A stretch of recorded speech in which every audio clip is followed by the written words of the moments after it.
Good morning student. आज हम लोग कक्षा नवम के हिंदी पाठ्य पुस्तक गोधली भाग 1 के काव्य खंड से गुरु गोविंद सिंह के द्वारा रचित पद का द्वितीय पद का आदर्श वाचन के माध्यम से पढ़ेंगे। उसके बाद उस पद का अर्थ और व्याख्या को जानेंगे और समझेंगे। तो आदर्श वाचन के रूप में पढ़ा जा रहा है। जैसे एक आग ते कनुका कोट आग उठे, न्यारे न्यारे है कि फेरी आग में ही मिलाएंगे।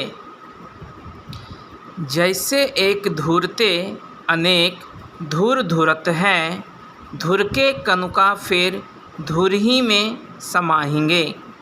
जैसे एक नदते तरंग कोट उपजत है, पान के तरंग सब पानी में ही कहाएंगे।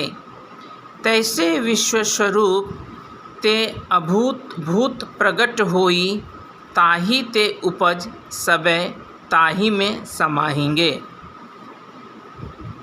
तो जैसा कि बोला जा रहा है, जैसे मतलब जिस प्रकार आग के छोटे कण से करोड़ों आग के कण उत्पन्न हो जाते हैं, यानी जैसे एक आग ते कनुका कोट आग आग उठे, इसलिए बोला गया है आग के छोटे कण से करोड़ों आग के कण उत्पन्न हो जाते हैं, लेकिन अलग अलग होते हुए भी उसी आग में मिल जाते हैं।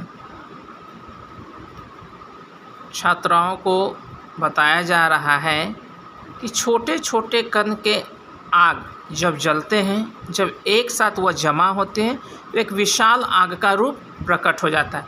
जैसे हम उदाहरण के लिए ले सकते हैं, जब मकई यानी भुट्टा जब पकाने की बात आती है, सबको पसंद है, तब कोयला को हम जब आग लगाते हैं उसमें, तो एक ही बार पूरे कोयले को नहीं लगाते हैं, उसमें एक छोटे से किसी एक कोयले दो कोयले को हम लोग आग लगाते हैं और पंखा झेलने के माध्यम से धीरे धीरे धीरे धीरे वो पूरे कोयले में आग पकड़ता है, और पूरा आग जब आ जाता है तो हम लोग भुट्टे को पकाते हैं, मकई को पकाते हैं, उसका मज़ा लेते हैं।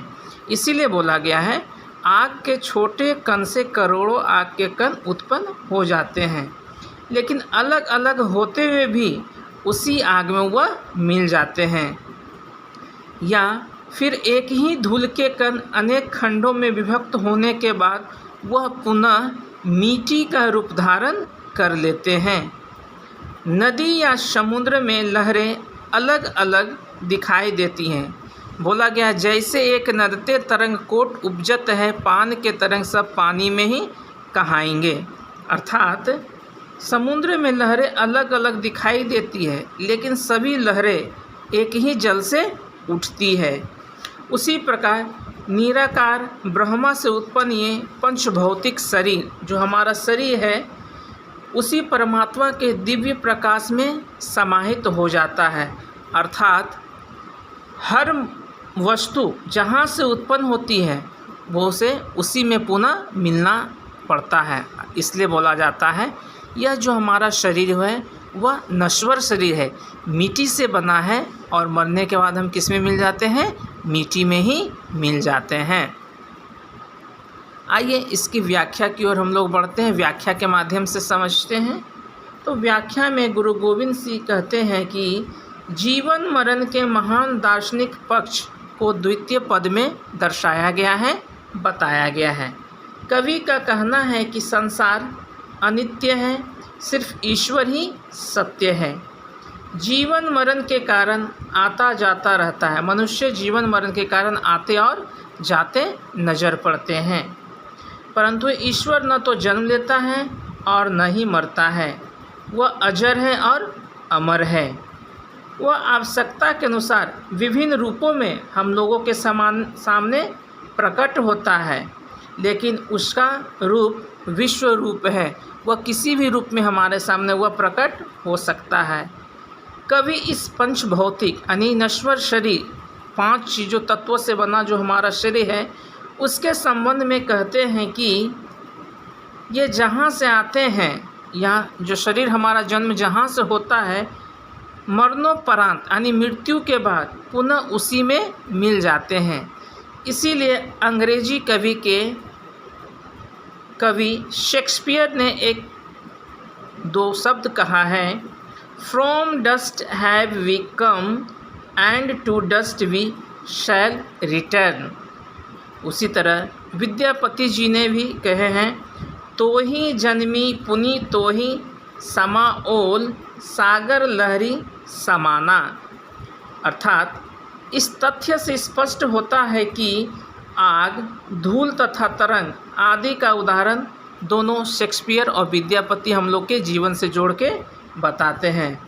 अंत में कवि कहते हैं कि देशवासियों में यह चेतना जगाने का प्रयास किया गया है, यानी द्वितीय छंद के माध्यम से लोगों में अपने देश के प्रति चेतना को जागृत करने का प्रयास किया गया है। सारे भेदों को भूलकर एक होकर अन्याय का विरोध करने की बात कही गई है।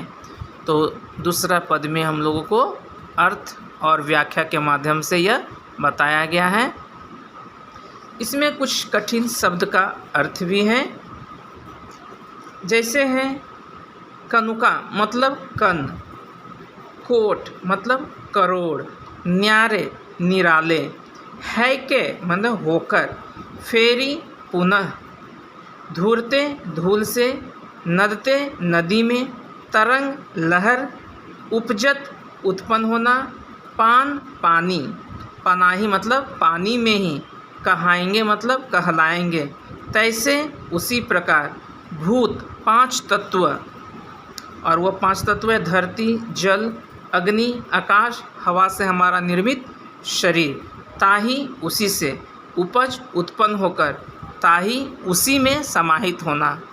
तो अगले वीडियो या नोट्स के माध्यम से आपको प्रश्न अभ्यास बताया जाएगा। और दूसरे जो मंझन के द्वारा लिखित पद था उसका वस्तुनिष्ठ प्रश्न आपको मैं पहले ही बोला था, आप अपने से बना लेंगे।